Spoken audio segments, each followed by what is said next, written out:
Queridos amigos, muchísimas gracias por recibirnos en sus hogares a esta hora del día.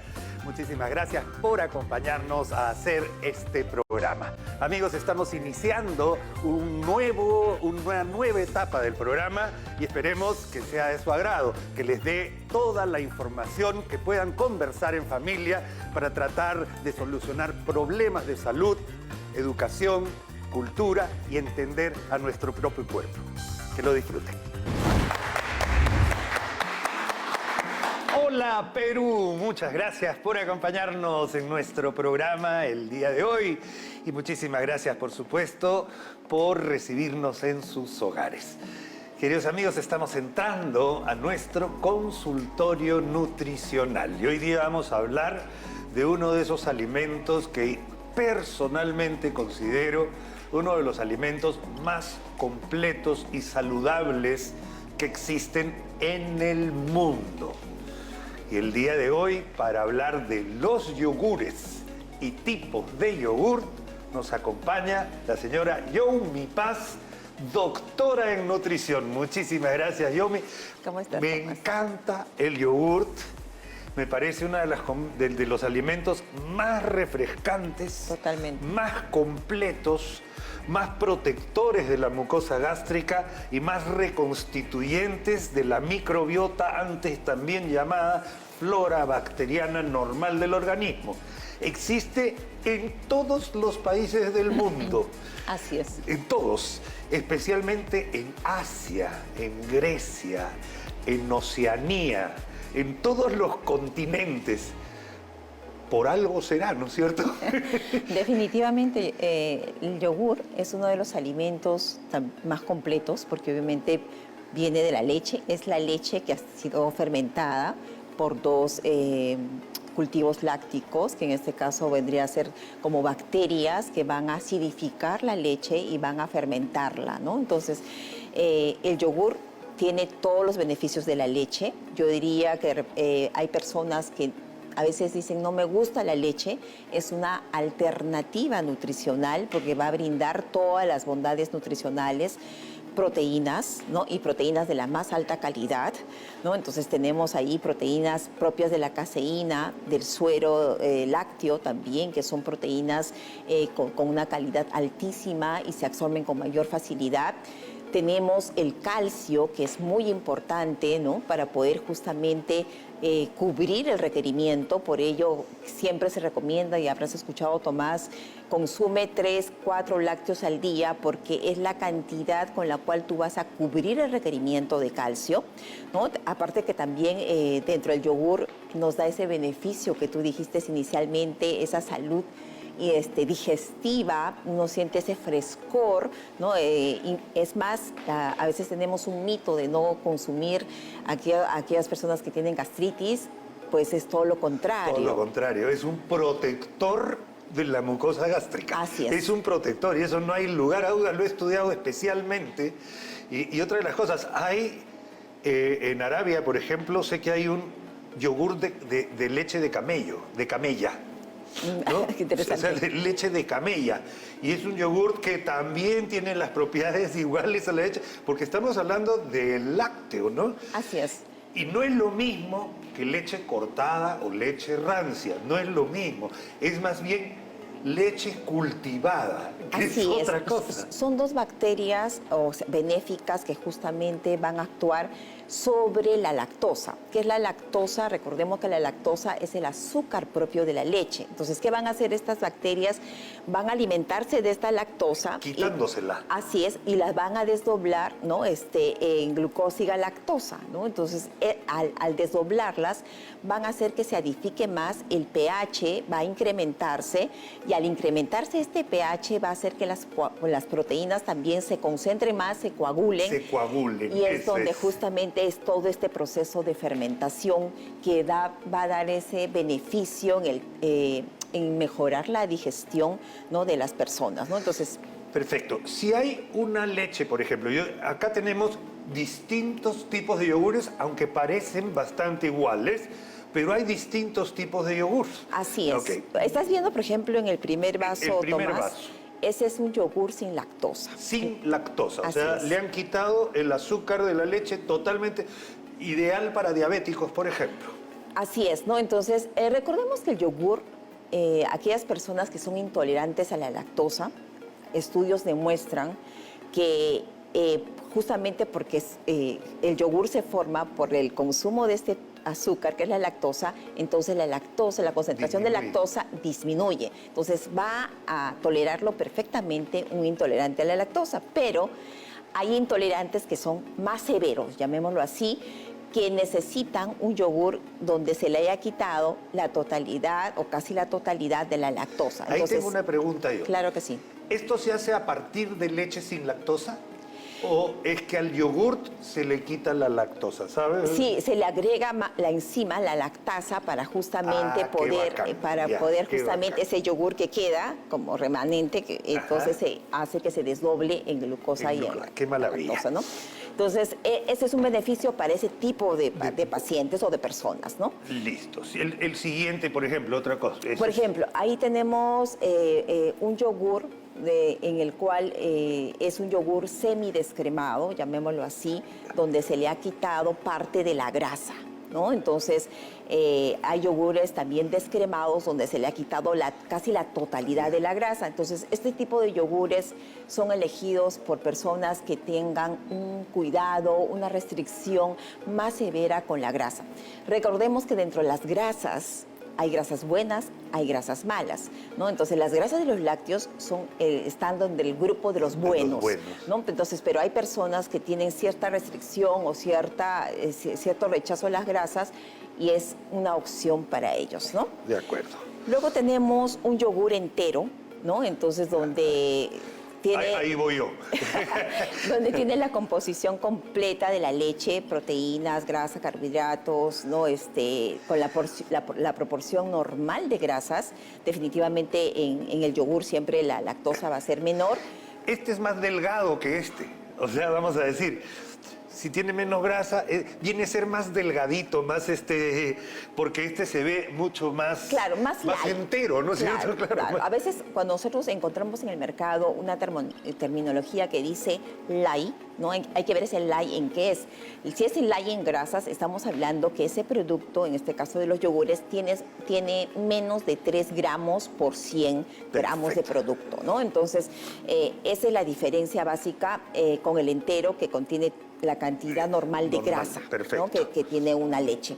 En el caso del vaso siguiente, pueden ver ahí un yogur que tiene, además de los cultivos lácticos, se le ha adicionado los probióticos, ¿no? Entonces, y no solamente eso, sino se le ha adicionado chía, linaza, ¿no? Que justamente son semillas que le van a aumentar el aporte de fibra, ¿no? Ahí vamos a decir, tiene además más probióticos y además prebióticos. Así es. Porque la fibra es el alimento de los probióticos, entonces no se van a pelear, al contrario. Así es, ¿no? Entonces va a ayudar y va a hacer que justamente estos probióticos puedan mejorar más. Obviamente está demostrado científicamente que los probióticos tienen una acción en el bienestar de la salud de las personas. De acuerdo, yo lo recomendaría, queridos amigos, el yogurt anaranjadito lo recomendaría. Después de si has tomado antibióticos por una bronquitis aguda, si has estado con un tratamiento médico, si has estado hospitalizado, si ha cambiado tu dieta radicalmente, hay varias cosas que prácticamente sería como medicar con un lácteo, que en este caso sería ese. Así es, y incluso hay yogures que tienen probióticos, que tienen linaza, que tienen chía, y además están edulcorados, que quiere decir no tienen añadido el azúcar, ¿no? Entonces, que es una alternativa para los pacientes que tienen problemas con la diabetes, ¿no? Perfecto, tenemos que avanzar. Tenemos el yogur griego, ¿no? Entonces, ese es otro tipo de cultivo, ¿no?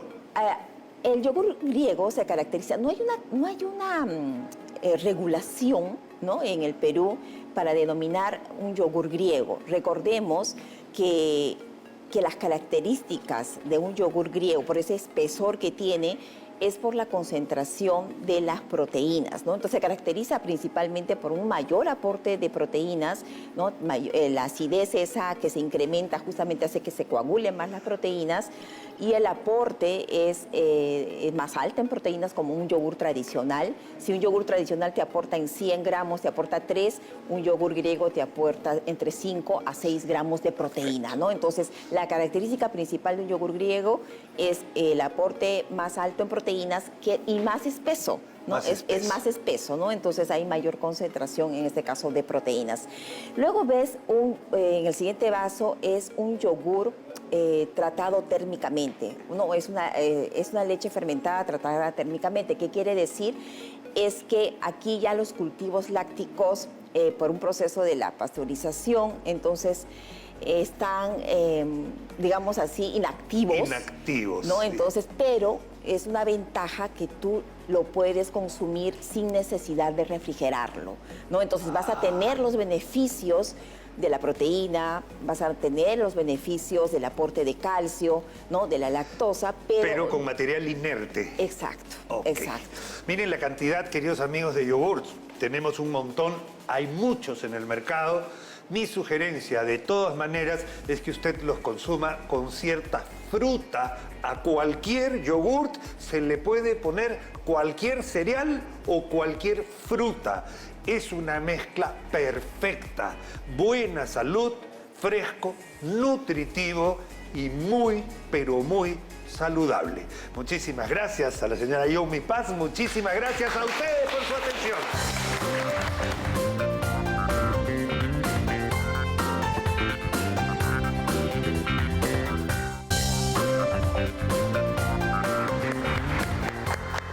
Bienvenidos amigos, muchísimas gracias. Gracias por acompañarnos a nuestro consultorio. Nuestro consultorio hoy de cirugía cardiovascular. Aquella especialidad que nos ayuda a arreglar las bombas y las cañerías de nuestro cuerpo.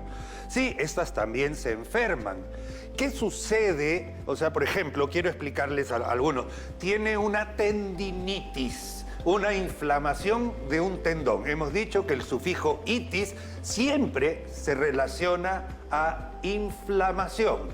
¿Qué sucede cuando un tendón se inflama? Se llama tendinitis. Cuando hay el estómago se llama una gastritis. ¿Cómo se llama cuando los vasos sanguíneos se inflaman? Que también se pueden inflamar.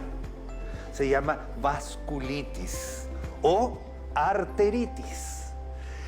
Hay enfermedades que inflaman los vasos sanguíneos. Una de ellas es la enfermedad de Takayasu. Y de esto nos va a hablar el especialista en cirugía vascular, el doctor Hardy González del Hospital de Emergencias José Casimiro Ulloa de Miraflores. Bienvenido, maestro. Muchas gracias por estar acá. Gracias, doctor. Un placer también de estar acá. Doctor, es verdad, existen las vasculitis, las inflamaciones. Hay enfermedades inmunológicas que inflaman el endotelio del vaso, la parte de adentro del vaso, lo que llega a ser cuadros relativamente dramáticos en su manejo. Pero hay esta enfermedad en particular de la cual nos gustaría que nos hable, por favor. Gracias, doctor. Es un placer. La enfermedad de Takayasu es una enfermedad no frecuente acá. Generalmente se asocia a personas de ascendencia asiática, japonesa en particular. ¿Y por qué fue incluso descrita ya en Japón? Por el doctor Takayasu. Así es. El nombre anatomopatológico es arteritis de células gigantes. ¿Por qué? Porque afecta a las células arteriales de manera que estas se forman como granulomas. Granulamos nosotros, para poder asociarlo a una arteria, podemos decir como es una especie de verruga, obstrucción, como una placa ateromatosa, pero no es ateroma, sino es un granuloma, como si fuera pues material que le llaman, la materia que le llaman. Entonces recuerda un poco al calcio, ¿no? Entonces, al calcio, como una coliflor. Algo así. Algo así. La cosa es que obstruye. Y esta enfermedad, digamos, en su forma clásica, afecta fundamentalmente a los troncos supraórticos. Entonces, de la aorta salen todas las, digamos, arterias gruesas que van a irrigar al miembro, van a irrigar al cerebro, ¿ok? Y las obstruye crónicamente. Tanto así las obstruye que algunas veces fue llamada como la coartación inversa. Entonces usted recordará, doctor, que la coartación uno no siente pulsos en los miembros inferiores, pero sí lo siente en las manos, en los brazos, en la coartación aórtica, que es una patología aórtica. En el Takayasu es al revés. Siente pulsos abajo, pero acá no. ¿Por qué? Porque los troncos supraórticos están estenosados por esta enfermedad. Acá tenemos del corazón, las subclavias, las arterias axilares, las arterias humerales. En la raíz, en la salida de las arterias principales, es que existe esta obstrucción. Ajá. Granulomatosa. Granulomatosa. O sea, nosotros en el Perú tenemos la enfermedad granulomatosa por excelencia, que es la tuberculosis. Básicamente, es la enfermedad granulomatosa por excelencia. Y se trata médicamente, doctor, se trata de manera invasiva, se hace las dos cosas a la vez. Mire, cuando esta enfermedad se presenta como una enfermedad sistémica, fiebre, pérdida de peso, malestar general, ¿me entiende? Entonces es una enfermedad sistémica y su ubicación son las arterias que están inflamadas de esta manera. La causa es desconocida, evidentemente, pero el tratamiento son corticoides. Y muchos de los... bajar la respuesta inflamatoria del cuerpo. Muchos de los pacientes revierten esta enfermedad. Hay unos que no, que van y son severamente, y algunos, bueno, se tiene que hacer endarectomías, similar a lo que hace uno en la carótida, tiene que entrar a la arteria y sacar, porque si no, o bypass también. Entonces, que son conexiones de una sección de la aorta a lo que está... Saltando la lesión. Saltando la lesión, ¿no? Entonces, eso también se pueden hacer, ¿ok? Que son, digamos, escenarios, digamos, terapéuticos que van a depender de la localización preponderante de la obstrucción. ¿Se asocia a otras enfermedades o es una entidad única, clara? Porque hablando del sistema inmunológico, hemos visto que el sistema inmunológico puede afectar la glándula tiroides, puede afectar el páncreas como glándula, puede haber una enfermedad autoinmune, puede afectar la piel, puede afectar las mucosas, enfermedad de Sjögren, por ejemplo. ¿Se asocian estas enfermedades o es una entidad única así? No, es una entidad nosológica muy particular. Muy particular. El diagnóstico es justamente encontrar estas células gigantes, ¿no? Entonces, granulomatosas. Entonces, por eso se llama, digamos, de esta manera, arteritis de Takayasu, ¿no? Entonces, arteritis de Takayasu. Entonces, las formas clínicas sí podemos ver. Algunas variaciones. La forma clásica fundamentalmente es porque afecta a los troncos supraórticos, pero también hay algunas formas que afectan otras secciones de la economía de nuestro sistema arterial, como la aorta abdominal, la aorta torácica, incluso, que es una cosa más severa, la arteria pulmonar, incluso la puede afectar. Entonces, acá es fundamental el diagnóstico a tiempo, establecer un tratamiento con corticoides, y si ya está establecido, ya pasó el periodo y dejó la estenosis, tratar quirúrgicamente, tratando de preservar los órganos o tejidos que están sufriendo la obstrucción. De acuerdo. Doctor, ¿y esto se realiza a través de biopsia, de exámenes de sangre? ¿Cómo es que uno identifica o de dónde saca estas células para identificarlas? El diagnóstico fundamentalmente es el momento de la cirugía, pero lo demás es clínico, por la forma como está y los hallazgos radiológicos. Ahora nosotros, así como tenemos la ecografía, también tenemos imágenes por tomografía, angiotomografías, que son muy característicos y nos hacen sospechar mucho de esta patología. Entonces, cuando se saca la patología, sacamos un pedazo de arteria. Y es posoperatorio el diagnóstico, en realidad, cuando se descubre ahí. Ahora, lo maravilloso, doctor, de esta ciencia, de la tomografía, angiotomografía helicoidal multicorte. Imagínense ustedes que hace todo un flujo y la imagen te la ponen así. Entonces, puedes mirar un poco cómo es la anatomía arterial específica de cada zona. Así es, ahora con los avances de la tomografía son fantásticas las imágenes de reconstrucción que nos dan. Una maravilla, amigos, hemos entendido y hemos escuchado acerca de una enfermedad rara. La verdad que yo la había escuchado, pero no la tenía en mi radar, doctor. Es la verdad, evidentemente no es mi especialidad. Había escuchado de casos, nunca he visto personalmente un caso, pero está bien, la idea es que se sepa que existe esta entidad, teniendo nosotros además una gran raíz de etnia china, japonesa en nuestro país, que por ahí tienen un gen que está dando vueltas y que puede ser proclive a tener este tipo de enfermedades para poder tener por lo menos la capacidad de diagnosticarla a tiempo y prevenir alteraciones severas en la salud. ¿Algo más que agregar, doctor? No, doctor, ha sido todo muy bien. Nosotros, bueno, podemos agregar que como cirujanos vasculares lo que vemos de esta enfermedad es el tratamiento, fundamentalmente. Y los casos que hemos visto son básicamente con bypass tratado, ¿no? Generalmente el paciente en su estado crítico lo ve el médico clínico o el reumatólogo. O el reumatólogo, y además el trabajo, como en todo, debería ser en medicina, equipo multidisciplinario. Quiero aprovechar también para agradecer a mis amigos del Hospital Casimiro Ulloa, un hospital donde me formé en mis primeros años de pininos de médico, y desde acá un agradecimiento eterno a esa tremenda institución que en algún momento me cobijó. Muchísimas gracias por su intermedio, doctor. Gracias, doctor. A ustedes, queridos amigos. Ha sido Enfermedad de Takayatsu.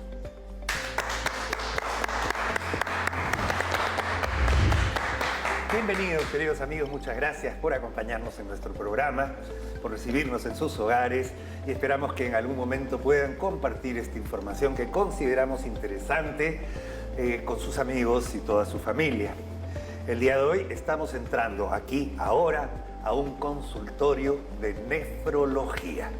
Nefrología es la ciencia que estudia a nuestros grandes compañeros, los riñones. El riñón que no solamente tiene la capacidad de organizar nuestros líquidos en el cuerpo, de manejar las sustancias de desecho a través de la orina, sino que además de retener lo que realmente nuestro cuerpo necesita para no simplemente desecharlo. Una función además que nos ayuda a limpiar, a filtrar nuestra propia sangre. Y el día de hoy nos acompaña, evidentemente, un médico especialista en nefrología, el doctor Juan Yuncor, de mi querido Hospital 2 de Mayo. Bienvenido, doctor. Muchas gracias, doctor, por acompañarnos. Muchas gracias hoy por la invitación. Doctor, vamos a hacer un tema diferente hoy, porque siempre hemos hablado de la presión arterial desde el punto de vista cardiovascular. Creo que es la primera vez que lo vamos a hacer en este programa desde el punto de vista renal. Y la gente nos preguntará, ¿y qué tiene que ver la hipertensión arterial con los riñones? Esa es la pregunta que le traslado a usted.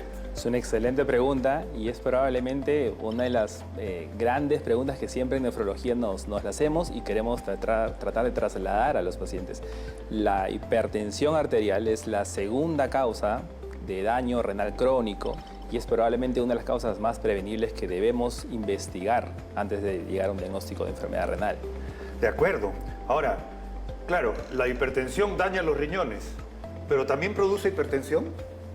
Por supuesto, o sea, la hipertensión daña los riñones y tener enfermedad renal, o sea, tener daño en los riñones, produce que se descompense la presión arterial. Que se descompense la presión, que entonces están íntimamente ligados. O sea, hablar de hipertensión es de todas maneras tener que descartar enfermedad renal. Por supuesto, es una de las causas cuando uno dice tengo hipertensión arterial, la causa principal es idiopática, pero hay que descartar causas secundarias. ¿Y a dónde tenemos que mirar? Tenemos que mirar el riñón de todos modos. De todos modos.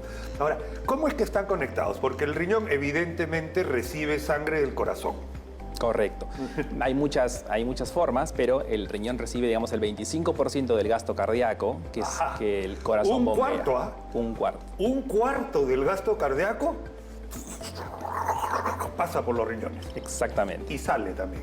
Correcto. Sale, elimina las toxinas que tiene que eliminar, retiene lo que tiene que retener y va a terminar produciendo orina, que es lo que al final terminamos desechando. Entonces, Los riñones tienen la implicancia en una hormona que se llama renina. Ajá. La renina es parte de un sistema grande en nuestro cuerpo. Renina, angiotensina, aldosterona. Exactamente. Que lo que hace es retener agua, retener sodio, eliminar sustancias y tiene mucha relación con la presión. Si los riñones no funcionan, la presión arterial se va a terminar elevando.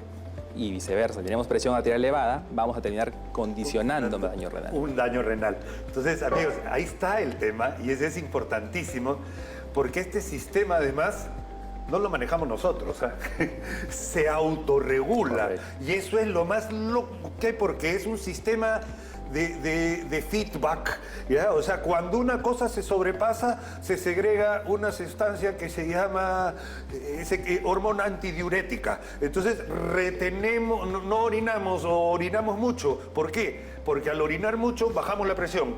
Y si sube mucho la presión, se orina más. O sea, es todo un sistema que está absolutamente y debe estar en equilibrio. Exactamente, eso es lo que nosotros buscamos, que se llama homeostasis. Homeostasis. Que es básicamente buscar que todo esté en equilibrio. ¿Quién se encarga de eso? Los riñones.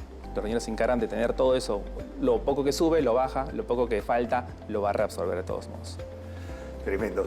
Ahora, desde que un problema de insuficiencia cardíaca, o sea, no llega sangre al riñón, también puede producir Por supuesto. un daño renal, ¿no es cierto? Exactamente. Si nosotros tenemos falla cardíaca, insuficiencia cardíaca, el corazón no logra bombear lo que tiene que bombear, va a llegar menos flujo de sangre al riñón y este riñón va a sufrir de algo que se llama hipoperfusión, que es menos flujo sanguíneo a nivel renal y por ende afectación de la función del riñón también. Doctor, acompáñeme por favor a ver estas Claro que sí. imágenes, si fuera tan amable. Y acá podemos ver lo que hemos visto, o sea, vemos a un riñón prácticamente sano a ese lado, ¿ya? Y vamos a ver a un riñón que puede estar sufriendo por esto que ya hemos enseñado varias veces. Si nos acercamos acá, justamente vemos placas ateromatosas, vamos a decir, de colesterol malo, ¿ya? Que puede hacer que sufra la arteria renal. De acuerdo. Nosotros tenemos que el flujo sanguíneo debería llegar de esta forma a través de un vaso sanguíneo de un calibre correcto, pues en el lado de allá estamos viendo un calibre más disminuido. Ahí es como una tubería que está más estrecha, así como en los vasos sanguíneos periféricos. Al tener una tubería muy estrecha, genera más presión que tiene que llegar. Al generar más presión, menos flujo sanguíneo, mayor presión arterial, más daño renal. Y eso malogra el Correcto. riñón. A la larga, el riñón se termina atrofiando, se termina volviendo más isquémico, que es más pequeño también, y afecta la función del riñón. Un detalle, queridos amigos, para que más o menos se den cuenta de clases de anatomía de hace muchos años, cómo se dan cuenta que la arteria renal derecha está más baja que la arteria renal izquierda, por la simple razón que acá está el hígado arriba. Entonces, para darle espacio, nuestro cuerpo es tan sabio, que se maneja así. Siempre va a buscar que esté el equilibrio Siempre vas a y que buscar todo el esté equilibrio. exactamente. Y es una cosa maravillosa realmente, y eso es algo que nos tenemos que ayudar. Ahora, en un paciente que tiene estas características, doctor, hay que sospechar que la placa ateromatosa pudiera estar incluso acá arriba. Exactamente. Si tenemos placas a nivel renal, créanme que tenemos placas a nivel Tenemos de aorta, a nivel de la aorta, a coronario. nivel de la coronaria y ese tipo de cosas. Y eso ya es un estado avanzado de un problema. Exactamente. Y por eso es que muchas veces los pacientes que tienen insuficiencia renal avanzado no se mueren por problema renal, se mueren previamente por un problema cardíaco, por un problema cerebrovascular, porque ya tenemos el daño cardíaco. Perfecto. Doctor, asiento, por favor. Muchísimas gracias. Uf. Amigos, estamos demostrando que la presión arterial y los riñones tienen una íntima relación. Y además es una relación que nosotros no manejamos, pero que si prevenimos con la medicina típica y tradicional, podemos hacer que nuestros riñones, que son órganos muy nobles, doctor, Correcto. ¿ya? Que son órganos muy nobles, puedan resistirnos toda la vida, y eso es lo ideal. En el caso de los nefrólogos, doctor, cuando un riñoncito está malogrado, tenemos la posibilidad de recurrir a la famosa máquina de diálisis. La idea es no llegar a eso, por favor, que esa es la recomendación final que quisiera que les haga a nuestros amigos, por favor, doctor. Claro que sí. Si bien es cierto, la enfermedad renal es una enfermedad muy silenciosa que no da síntomas, se puede prevenir, se puede tratar a tiempo. Existe una diversidad de medicamentos que podemos dar una vez que diagnostiquemos primero la causa de la insuficiencia renal y para llegar a eso tenemos que acudir al médico de forma oportuna, acudir a controles de forma correcta para evitar llegar a mayor daño renal. Y dentro de lo que debemos hacer antes de ir al médico o antes de recibir incluso medicación como tal, necesitamos tener estilos de vida saludables, tomar buena cantidad de agua al día, bajar el consumo de sal, de azúcar, de grasas saturadas, hacer actividad física, evitar vida sedentaria, todo el speech de vida saludable, pero que ahí va a ayudar al control de la presión, va a ayudar al control del daño renal y a la larga va a hacer que nuestro funcionamiento renal nos dure mucho más tiempo. Muchísimas gracias. Ha sido el doctor Juan Yuncor del Hospital 2 de Mayo, médico nefrólogo, hablando de hipertensión y enfermedad renal.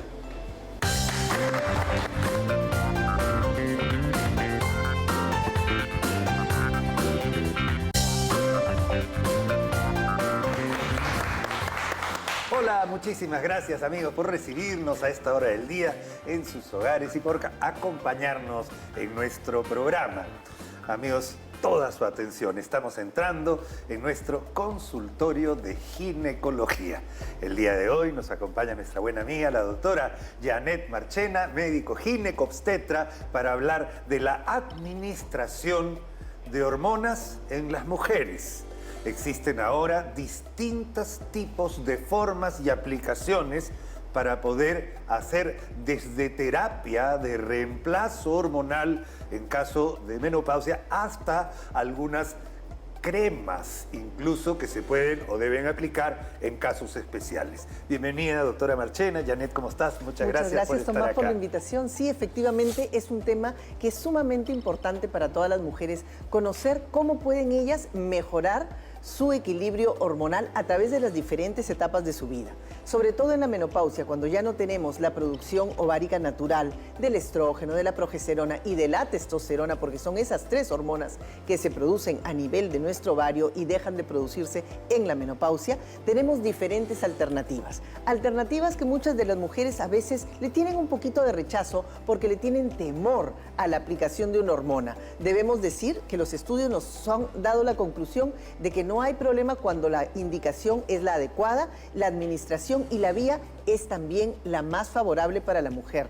Y precisamente por eso tú nos has convocado para hablar de las vías de administración de una hormona. Una hormona que puede ser sintética o puede ser bioidéntica, porque también hay hormonas procedentes de la parte natural que se pueden administrar de diferentes maneras. Diferentes maneras como por ejemplo pastillas. Si eres de las que eres súper chancona y sí vas a tomar tu pastilla a la hora, ordenadita, probablemente esa sea una buena alternativa. Pero sin embargo se ha dicho que la mejor absorción para que pase por el hígado y todas estas cosas es a través de la piel. Si vas a utilizarla también, pero es todos los días, siempre a la misma hora, no necesariamente está siempre disponible para estar haciendo la terapia. Entonces también existen alternativas gotas sublinguales, alternativas en cremas vaginales o incluso la composición de óvulos y finalmente también para aquella mujer que quiere poner y olvidarse, durante unos meses al menos existen los famosos chips, que en realidad su nombre real son los pellets. Vienen desde el año 1960, se hacen en diferentes medicamentos, por ejemplo, la metformina para los diabéticos, incluso algunos medicamentos cardiológicos también se daban en este tipo de administración. Y básicamente yo les quería explicar. Una vía. Es como un arrocito. Exacto. ¿Ya? Básicamente, a mí es un arrocito que se pone subcutáneo. Subcutáneo. Es debajo de la piel y se va liberando y va a ir disolviéndose de tal manera que se trata simplemente de una vía de administración. No es que sea una novedad, no es que sea ninguna cosa rara, no me va a seguir un GPS, no tampoco.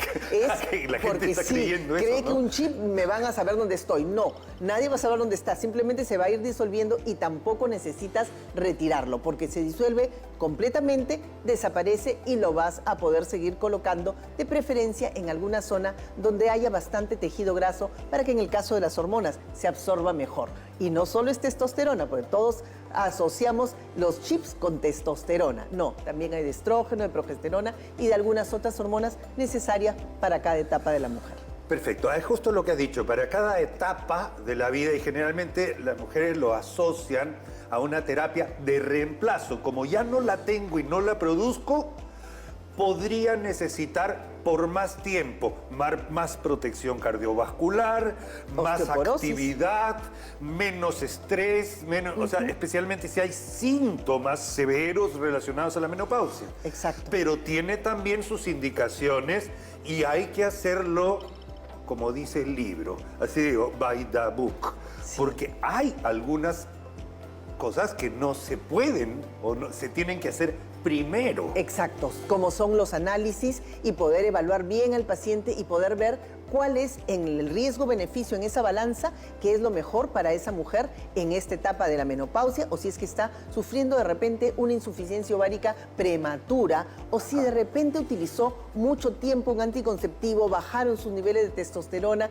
y ya no tiene líbidos, tengo 30 años y simple y llanamente me quedé sin deseo sexual. Entonces, todas esas cosas se pueden corregir a través de la terapia de reemplazo hormonal, pero esta terapia debe estar bien indicada, de acuerdo al peso, de acuerdo a los exámenes previos y, lógicamente, una visita en donde te hagan un buen interrogatorio. Es bien importante hacer una mamografía, doctora. Por ejemplo, o sea, por ahí vamos a comenzar. O sea, uno no puede ir repartiendo como caramelos las Exacto. hormonas. No. Eso no se debe hacer. Exacto, las hormonas son buenas, no le dan cáncer, pero a quienes están bien indicadas. Y efectivamente, una mamografía, una ecografía de mama, no olvidemos el Papá Nicolau, que a veces lo dejamos de lado, no olvidemos en el caso si ya necesito una densitometría ósea para ver la dureza de mis huesos y finalmente también, si siempre he tenido algún problema, miremos la glucosa, la insulina y también mis pruebas de hígado y mi tiroides para saber si también por ahí no tengo algún problema que puedo estar desencadenando estos síntomas y yo los confundo con menopausia. Y de ahí tiene vía libre. Exactamente. O sea, pero eso es todo un proceso que requiere 1 o 2 visitas al médico especialista. Y eso es importantísimo. Como digo, no se pueden repartir hormonas como si fueran caramelos. Así es. No es la idea, nunca la ha sido tampoco. Así es. Lo que pasa es que estamos mal utilizando un gran beneficio que tienen las hormonas. Porque las hormonas son muy beneficiosas para una mujer, la protegen de un riesgo cardiovascular, evitan sus infartos, evitan el desbalance de sus lípidos, van a protegerla también de una osteoporosis, que es el hueso blandito, no se me van a quebrar las caderas. Entonces me va a dar también más energía, más actividad, mejor memoria, mejor concentración. Voy a poder trabajar más. Antes de repente mi vida productiva terminaba 40, 45 años. Ahora mi fecha de jubilación son 65 años. Entonces yo tengo que seguir pensando hasta ese tiempo. Perfecto. Doctora, hay estos chips incluso para mujeres jóvenes, ¿no es cierto? Claro que sí. Claro que sí, para aquella mujer que lo necesita y que ha visto que su nivel hormonal está bajo. Entonces, en estos casos se les administra muchas veces durante un tiempo hasta que se equilibre, porque puede equilibrarse a través también del ejercicio, la alimentación, abandonar el medicamento. De repente yo usaba, te digo, una sustancia, un diurético y bajó mi testosterona. ¿Por qué? Porque ese es el efecto secundario de ese medicamento. Entonces, muchas veces lo usamos en mujeres 25, 28 años. No hay problema. Y esto se hace incluso, lo he descubierto hace poquito, que básicamente una chica que quiere salir embarazada y resulta que en su análisis, en su test hormonal, algo no está bien, claro. ¿no es cierto? Algo no está bien, porque se hizo el chequeo, porque quería tener familia, entonces fue donde un especialista en fertilidad que hizo lo que tenía que hacer. Claro. Chequeo. Un chequeo completo para saber cuáles son las hormonas que necesita y poder brindar a través de las diferentes vías de administración cuál es la que va a cumplir mejor el resultado que ella quiere. Exacto. Sobre todo porque eso se llama adherencia. Si yo le doy algo que ella no va a cumplir, perdí. Porque no lo va a usar y va a decir después, no me hizo nada. Lo que pasa es que no lo usó en forma adecuada porque yo no le di la opción apropiada. Perfecto. Doctora Marchena, ha sido súper claro, hemos abordado este tema en 10 minutos, un tema que en una clase de universidad dura 2 horas y media fácilmente, pero ha llegado, espero, a sus hogares. Comparta esta información con sus amigos y su familia. La doctora Janet Marchena en nuestro consultorio de ginecología.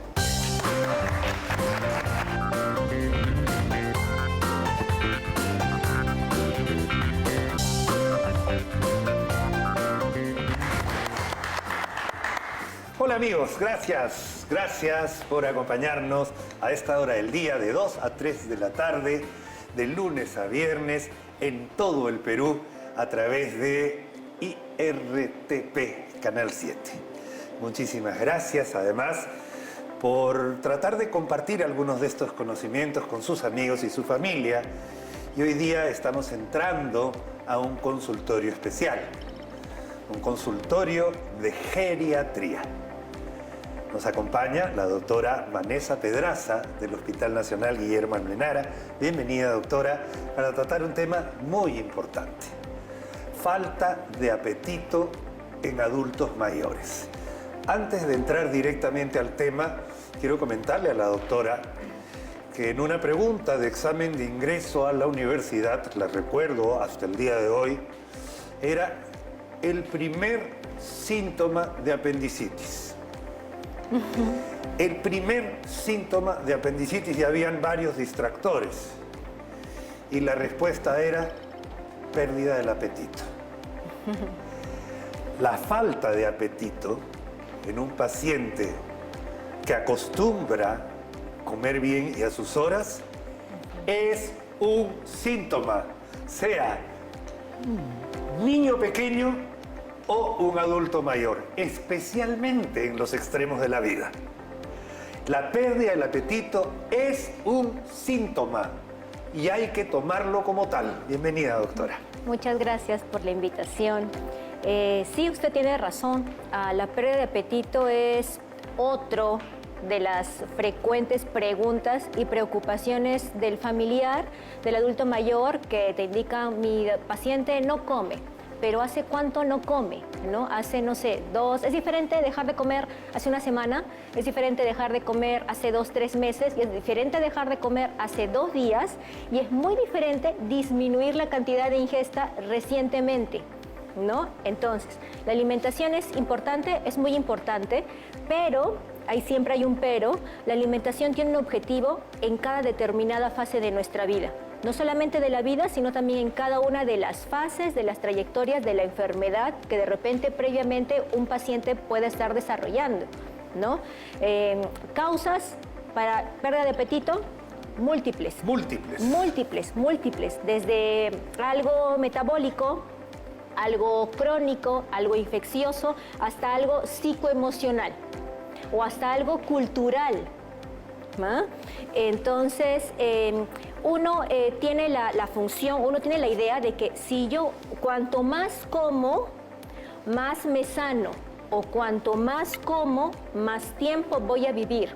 Pero nos damos cuenta que en el tiempo eso no es así, ¿no? No se trata de la cantidad que uno coma para estar sanito, gordito y fuerte, no. Es lo que uno sabe o debería comer para ver que no tenga deficiencia de vitaminas, que la parte metabólica esté tranquila, que no tenga más grasa que masa muscular, o que esté equiparable, ¿no es cierto? Y que ese adulto mayor con el tiempo no vaya perdiendo peso. Ahora, hay cambios fisiológicos del adulto mayor con la grasa y con la masa muscular. Claro, hay una sarcopenia. La sarcopenia que arranca a los 40 años, doctora. Y es acumulativa. Es acumulativa, se acentúa más en los adultos mayores y es severo. Es severo. Determinado el grado, eso se puede mejorar, pero una sarcopenia que llega a tal pérdida de masa muscular es hasta un predictor de mortalidad en pacientes adultos mayores cuando ingresan por factores X, una infección de orina, por ejemplo. Una infección de orina en un paciente sarcopénico que ha perdido el 60% de su masa muscular. Exacto. Es un factor predictivo de muerte y de riesgo intrahospitalario. Así Totalmente. Así es. Totalmente. Se revierte dependiendo del grado. Puede hacer que la evolución de por qué ingresa ese paciente con sarcopenia o desnutrición, dependiendo del grado, haga que tenga una evolución diferente en la hospitalización. Sí, claro, ¿no? Entonces, por eso es que uno ve en los adultos mayores cuando están en el hospital, ¿no? Y dicen, pero él entró caminando, te dicen, ¿no? Claro. O él entró comiendo, pero realmente uno ve al adulto mayor adelgazado, con una albúmina muy baja, con masa muscular mínima, ¿no es cierto? Y que por ahí tiene alguna otra enfermedad crónica y que ingresa, no sé, por una neumonía, por ejemplo, ¿no? Entonces, la evolución no es solo la neumonía es el motivo por el cual ingresó, pero alrededor de la neumonía hay múltiples factores que pueden hacer que la neumonía como tal evolucione mal. Al perder la masa muscular, al perder la energía que tenemos guardada en la grasita, Exacto. comienzan las escaras, doctora. Una de las cosas que a la larga complica y empeora la Así postración del paciente y es difícil de manejar en casa porque existe muy poco colchoncito, el hueso está pegado a la cama, entonces, y es un problema serio que también es un predictor. Así es un predictor de desnutrición, es un predictor de mortalidad en la hospitalización, es muy doloroso, se reinfectan, es muy doloroso para el paciente, es muy chocante para el cuidador. De acuerdo. Doctora, yo sé que no hay el alimento mágico, ¿de acuerdo? Pero existen en este momento en el mercado algunos suplementos hiperproteicos que te dan 16 gramos de proteína mezclados con vitamina C, mezclados con esto en el desayuno, en la tarde. O sea, hay cosas como para recuperar pacientes. Pero también es verdad lo que usted dice, hay que ver la causa por la cual ese paciente no está comiendo. Así es, sí. Uno asocia de que las vitaminas no dejan de ser drogas, ¿sí? Ya. Los suplementos no reemplazan el alimento. Las abuelitas nos decían la O. La vitamina O. Mientras los pacientes mantengan una cavidad bucal adecuada, dientes, la digestión empieza por los dientes, la salud bucal, la masticación. Es muy importante hacer que el adulto mayor tenga una revisión cada 3, cada 6 meses de la cavidad bucal. Entonces, si tengo una buena higiene de esto, definitivamente cada vez que él ingiera los alimentos, no solo los va a disfrutar, sino también va a absorber de mejor forma los alimentos porque la función digestiva empieza justamente de la masticación. Claro, o sea, le quitas trabajo al estómago si masticas bien. Exacto, exacto. Ahora, hay padecimientos crónicos que hacen que a pesar de la ingesta de los alimentos requieran que la comida habitual esté suprimida de algunas otras cosas, bajo la supervisión del médico geriatra, el médico internista, el médico nutricionista, acompañado de actividad física pasiva, activa y demás. Entonces, es un sinfín de cosas. Hay que ver cuál es la causa, cuál es la enfermedad que hace que este paciente tenga riesgo de desnutrición, por qué deja de comer y qué yo le tengo que ayudar para que esa desnutrición no llegue tan rápido o que simplemente para que no llegue. Control de peso, doctora. Importante, ¿no es cierto? Es importante, dependiendo de la enfermedad crónica. Paciente que no quiere comer, que hace 3, 4 meses ha cambiado sus hábitos alimenticios. De hecho, con un cuadro asociado a tensión emocional, por ver que se está deteriorando. O sea, los pacientes se dan cuenta que se están deteriorando y puede entrar en lo que se conoce como una especie de autoabandono. Sí, claro que sí. Entonces llegan a una etapa de depresión, ¿no es cierto? Depresión tal que los pacientes dejan de comer.